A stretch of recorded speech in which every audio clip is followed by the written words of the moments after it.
Hello, this is Prince of Somnia, and welcome back to Let's Play Pokemon Emerald.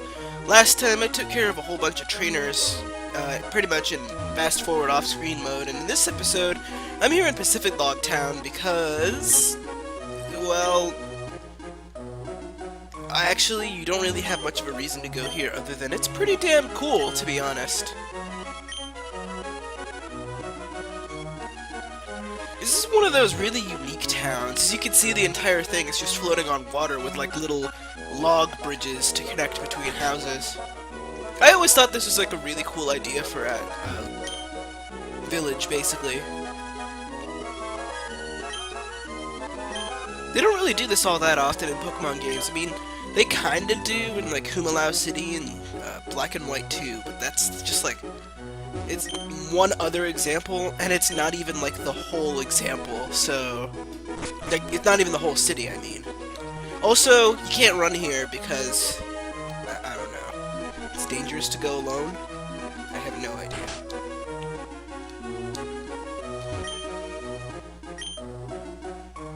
I'm just exploring a little bit from the town, seeing if there's... no. Yes. Yes, town.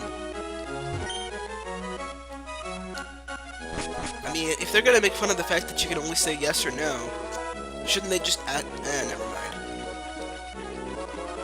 You know, this part I've never understood. Why is there, like, this awkward sort of half-plank hanging out over the edge with nothing beyond it? I don't know. Maybe the game designers only made, like, planks that were 2 squares wide or something like that, and they just had to have that one be awkwardly sitting there or something. I don't know. Okay, this guy I think actually has something. Oh, well, thank you. This guy will give you TM27 return if you have a Pokemon that likes you a lot at the front of your party. What return does, is that based on your friendship meter, like the internal friendship of your Pokemon, it will do extra damage. Like, it'll have a higher base power, up to a max of, I believe, 102 base power? Something along those lines. It's a normal type move, by the way. Its opposite move, Frustration, has more power the less a Pokemon likes you, and I believe it has the same maximum. Thing is that it's a lot harder to get a Pokemon to hate you than it is to get a Pokemon to like you. Because you literally get, like, friendliness, happiness points just by walking with the Pokemon, so... yeah. To get a Pokemon to hate you, you literally have to let it die over and over and over again and feed it herbs, like, constantly. No, I don't have a Horsey. But, if you do have a Horsey, Bagon's a really good Pokemon.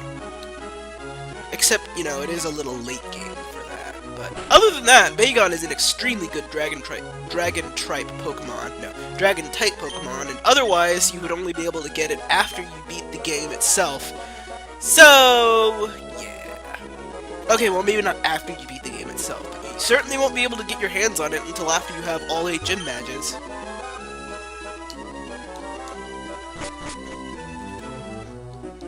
The usefulness of a dragon type in some situation that I'm thinking of at the top of my head right now is debatable, but if you don't, it could be useful. Anyway, as you can see, my levels are a lot higher. I haven't done post-commentary for the last episode yet, so I don't know if I will mention this or not, but I might as well mention here Tyranno evolved. So yeah. My goal was to get everyone except for Belch up to level 40. I'll be honest, I'm not too concerned about Belch's levels at this point because, well, to be frank, Belch is actually the least useful party member right now. Unfortunately, it only has, like, Poison-type moves, and Poison is not exactly a type at an all-time premium. I mean, it's not a terrible Pokemon, it's actually a pretty damn good one. It's just... I don't know. It's good at what it does, but what it does isn't exactly what my team needs, and part of me is actually wishing I had picked a different Pokemon, but oh well. I wanted to use a Muck, and I'm gonna stick by it. Although, actually, I'm about to ditch Muck entirely. Anyway, yeah, today we're gonna head off to continue with the plot for once in my goddamn life. And in order to do that, we're gonna need Rock Smash, Surf, Strength, and Dive all at once. So I'm gonna leave my Muck behind because I don't intend on using it much during the next dungeon. Excuse me. Man, my voice feels a little off today. I am somewhat, I don't want to say sick, but I am feeling a little bit under the weather lately. Anyway, yeah. So where we need to go is down this way. I haven't shown off Dive yet because, well, I haven't had a need to. This is how you dive.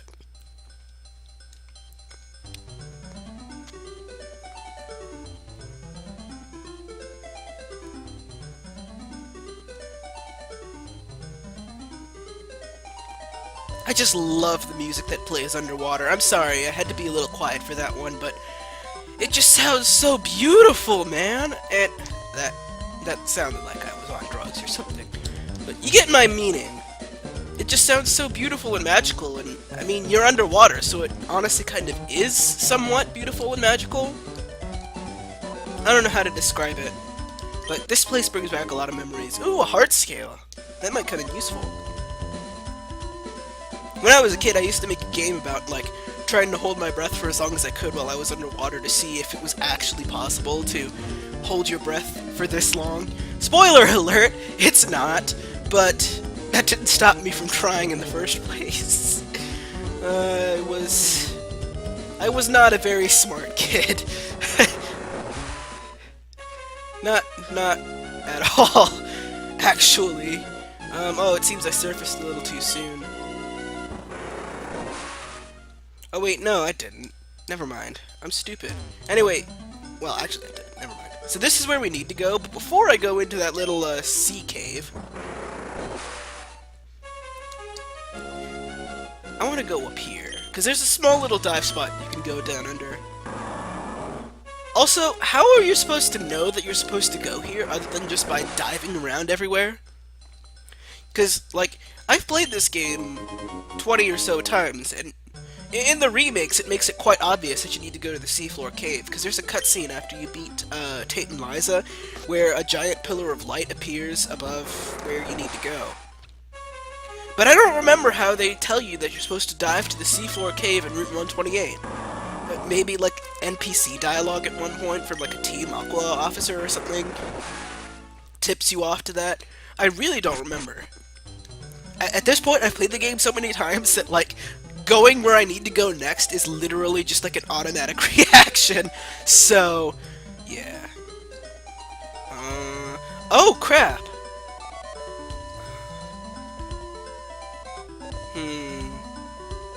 You know what? I'll do that later. Anyway, as you can see here, this is the submarine Team Aqua stole. Which means they should be right over here. In the Seafloor Cavern. Sorry about that. I just needed a quick little moment to clear my nose a bit. Anyway, yeah, this is the Seafloor Cavern. You can run into wild Pokemon here, so I'd recommend using a Repel. And right here is pretty much the only reason why you actually need Rock Smash in order to progress to the plot, because you cannot move that boulder unless you have Rock Smash. Great job, Game Freak! Okay, I will say that while I do love Ruby, Sapphire, and Emerald a lot, one huge criticism I have for this game, I've had and still have to this day, even for the remakes, the HMs and the amount you actually need them in order to do pretty much anything in this game is hideously excessive. Like, to the point where it's, like, this is honestly the most egregious moment in which you need so many HMs just in order to move on with the plot that you have to, like, abandon one of your most useful Pokemon or else give them, like, Rock Smash, which is completely useless. It's something I've always hated about this part of the game, and I really question what they had thought about for the design or something like that. And thanks to the modern amenities that Sun and Moon introduce, it's even more annoying because, you know, they have no HMs in that game at all. It's kind of an interesting thing that they did there. actually, now that I think about it. Because playing through Sun and Moon, especially the first time, made me realize that, like, the only reason why I almost always have a flying type on my Pokemon team, or I guess in this case a Bahamut, is because of Fly. And once they got rid of the fact that you need THM Fly in order to teleport all over the place, it made flying Pokemon not as interesting to me, I guess. I don't know, it's kind of a weird thought. That being said, though, the regional bird is actually really fun to use, because Skill Link is a hideously broken ability. Like, beyond broken. But, yeah. I can see Skill Link getting a nerf sometime in the future.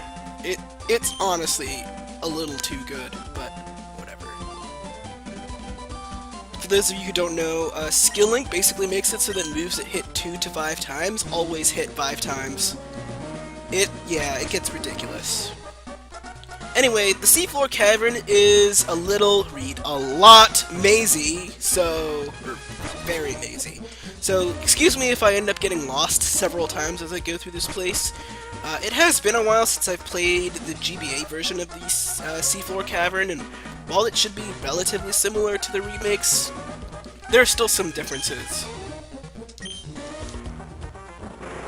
Let's see. I don't think I can go down to that door to the south, because that boulder is going to end up blocking the doorway. Oh, no, I could push it to the side. Question is, do I want to go that way?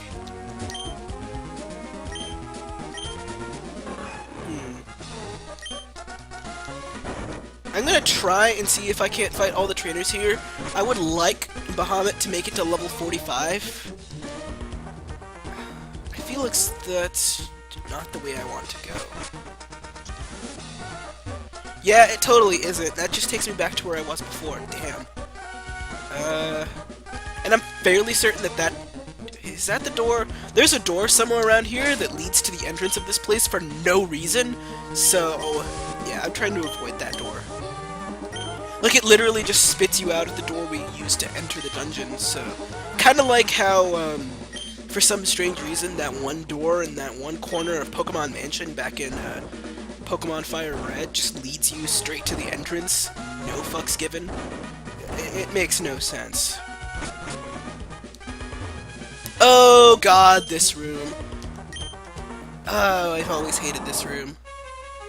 Okay, so basically you see these, like...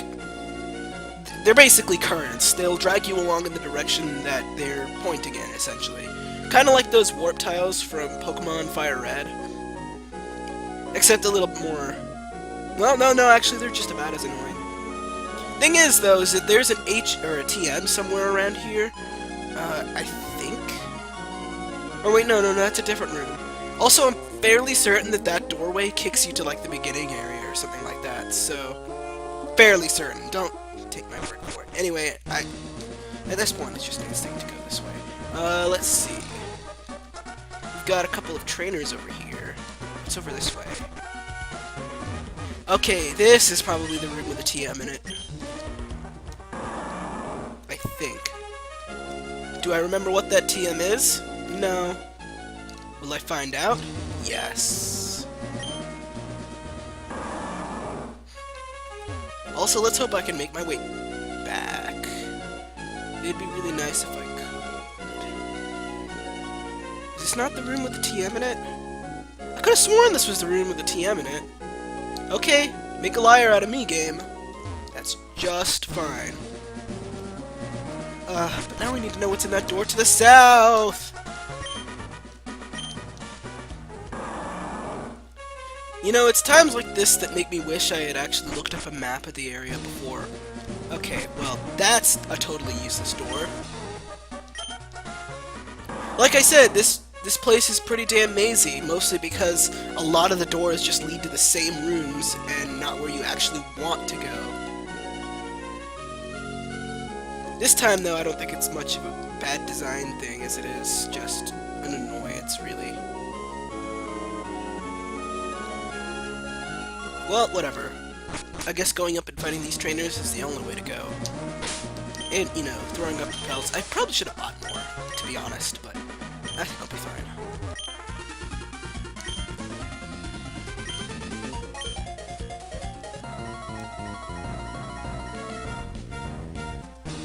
Okay, took out that guy. Took a little bit of a beating though. Gonna heal up.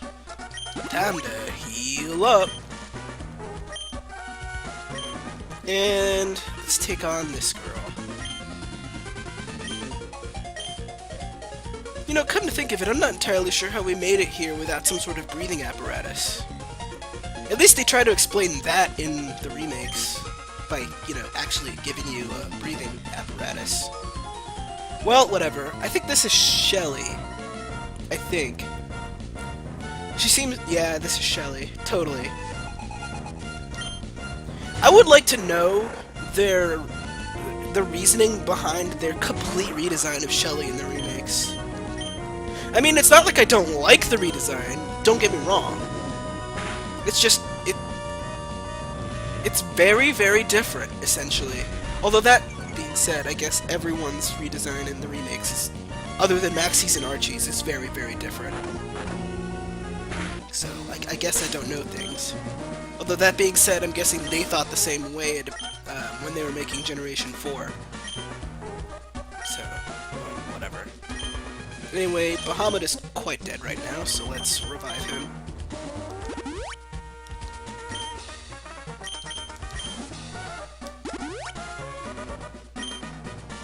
There we go. Ooh.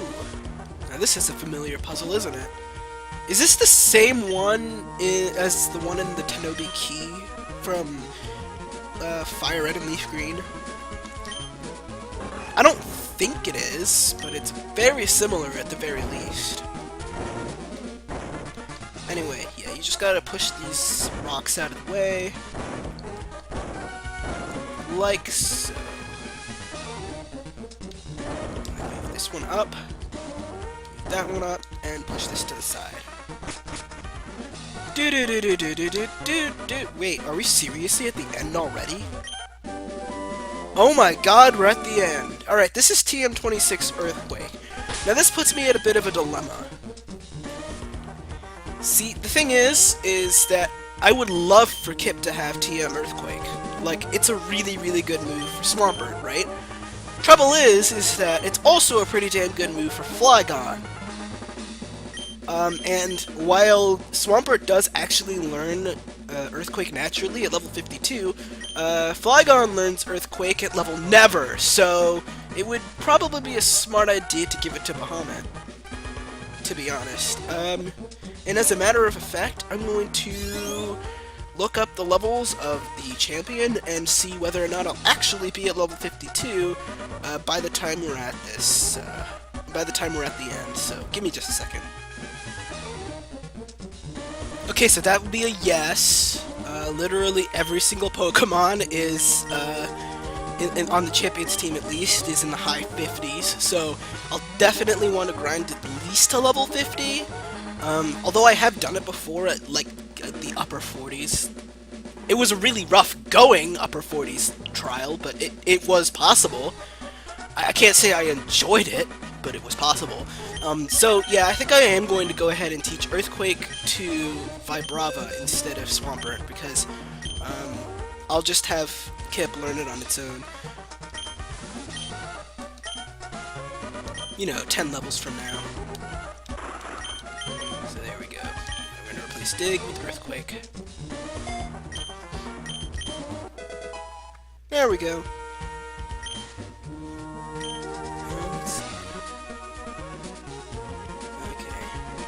So yeah, this is the end. I was kind of thinking... Now hang on a minute, there were some trainers that we missed earlier, wasn't there? See, now I have to go and find them.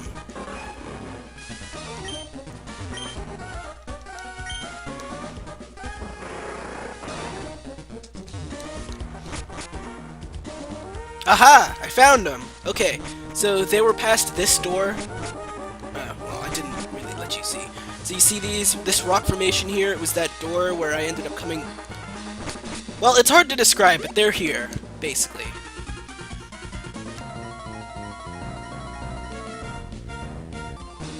Alright, got him. Where does this go?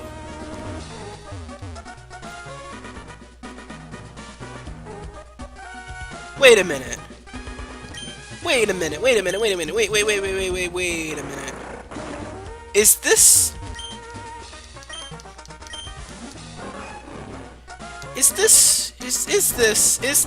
How the fuck does that make sense? Oh, okay, I entered that door, ended up on the left side of the room, went through a door on the right side of the room, and ended up here? What the hell, game? What? Okay, we're back. Ignoring the fact that this cave literally makes zero sense whatsoever.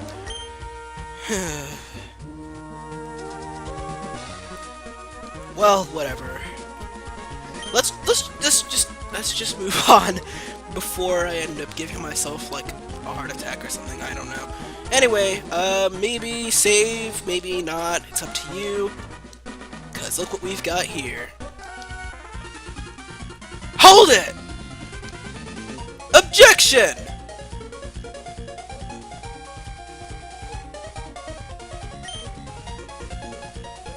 Kyogre. What are you doing in my seafloor? You know, they say Kyogres have layers, viewers.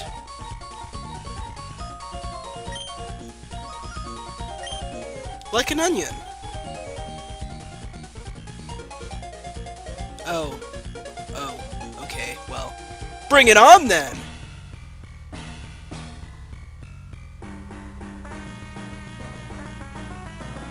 In boss time against Aqua leader Archie. Starting off, he's got Mightyena, level 41, Intimidate for the ability, like every other Mightyena. Roar, Swagger, Scary Face, and Takedown. In the remakes, he has Mightyena, level 41, Quick Feet for the ability, Scary Face, Takedown, Taunt, and Embargo. In other words, it's pretty much the same no matter how you slice it. I'm opening up the fight with Bahamut in the hopes of getting that sweet, sweet experience points. Probably gonna end up getting taken down, literally, but whatever. Or, you know, swag. Swag could happen. Swagger is one of those moves that it feels like could easily backfire. Like, hardcore. Although it does make me curious, what happens if you Swagger a Pokemon with, own tempo?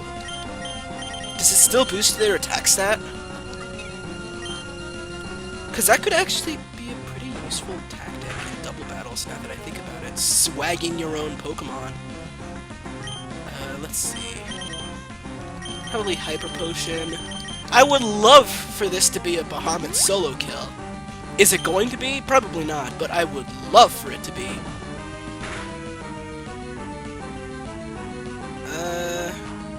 98 to 55. I could probably... What, really? It wasn't even in the red!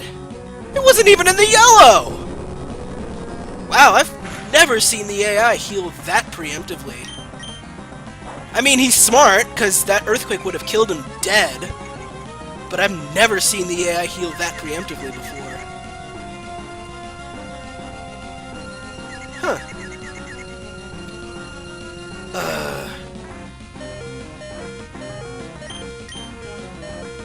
I swear to God, Archie, Bahamut is gonna take your Mightyena down by itself, even if I have to force you to take yourself down. You hear me?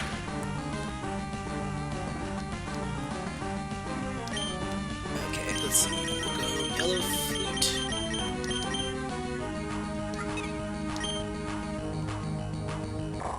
And he said, fuck you anyway.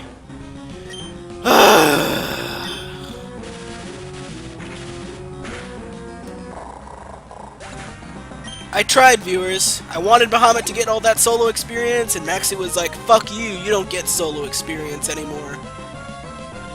Well fine, I'll just have Strike sweep the rest of your team. Crobat, level 41, Inner Focus for the ability, Bite, Wing Attack, Confuse Ray, Air Cutter. And in the remakes, level 41, same ability, Poison Fang, Mean Look, Acrobatics, and Haze. Acrobatics in particular is pretty Can you stop with the actually, no, he won't. Every single member of his team in this game has either Confuse Ray or Swagger. That's unfortunate. Christ. It's gonna be one of those fights, isn't it? A whole lot of nothing's gonna happen because I'm gonna spend the entire thing trying to cure my own confusion. God damn it! Sorry if I sound... Well, actually, no, I sound irritated because I'm fucking irritated. This is ridiculous. Like, I'm literally getting confused locked right now, and it's stupid as all hell.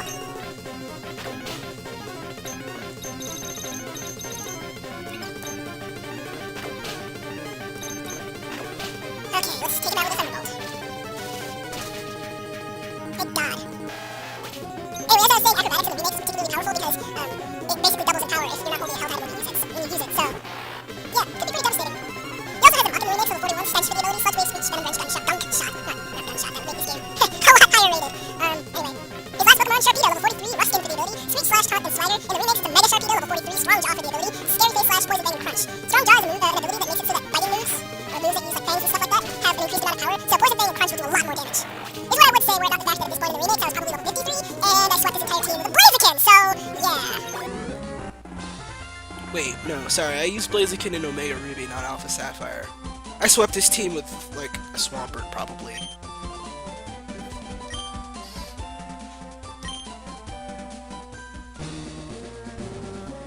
Okay, I missed the last time you said this, but F you too, Archie! What is it? Is it the completely wrong colored orb? It is! So is Kyogre gonna run Rampage again?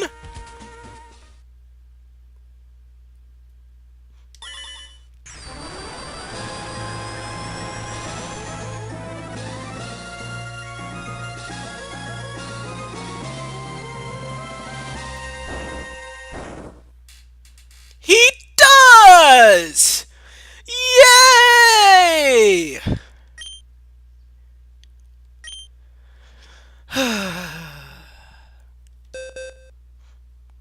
Well, to be fair, in the remakes they do use the correct colored orb, and it actually ends up being a lot worse. So, okay, fine, fair enough. And by a lot worse, I mean it lets them primal revert, but that's something we'll get into a little bit later.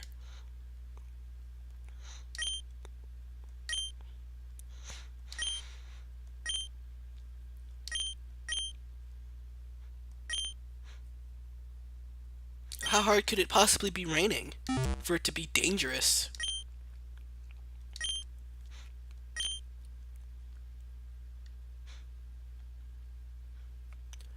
So long as I hold on to this red orb, Kyogre will be mine to control. Now I'm going to throw it immediately in Kyogre's direction, no longer having it in my hand. Oh, wait, no, sorry, that was the Pokemon Generations episode. If you haven't seen the Pokemon Generations episode I'm talking about, go watch it. It's hilarious.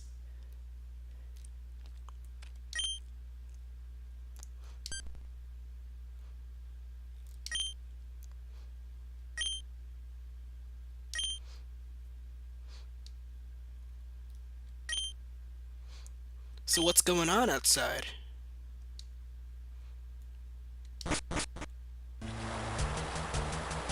Oh, well, that doesn't look good.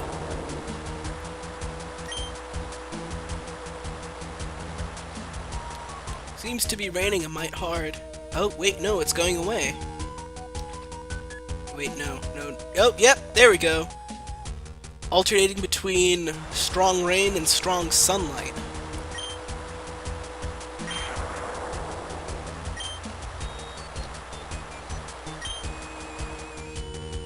Makes you wonder why they only now started having extreme sunlight. Yeah, I don't know, considering how long between infiltrating Magma Hideout and infiltrating the Seafloor Cave, like, takes. I'm surprised Groudon wasn't rampaging before then.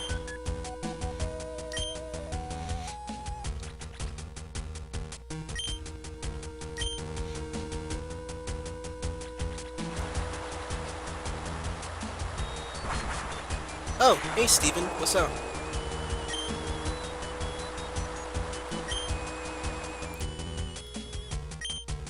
Yeah.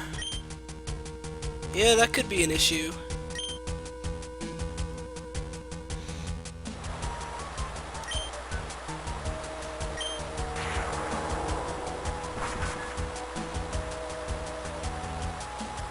Anyway, as you can see, the weather has gone completely to pot. How are we gonna fix this? You'll just have to find out next time on Let's Play Pokemon Emerald. See you guys then.